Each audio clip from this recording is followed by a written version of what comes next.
How to accept or claim gifts on Steam. Hi guys, welcome to our channel. Let's begin. In this video, I will guide you on how you can claim gifts on Steam. For this, you can open the Steam app on your laptop or PC or open up any web browser and go to the Steam's official website.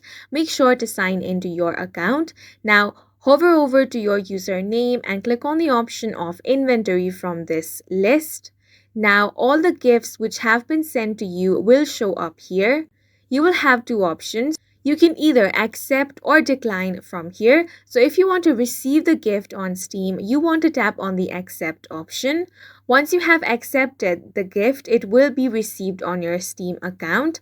If you want to check out whether or not you have accepted the gift, you can do that by clicking on this drop down. Now click on the option of view gift history and you will find the gift history over here. And that's it for this video. If you found it helpful, please make sure to hit the like button and subscribe for more videos like this.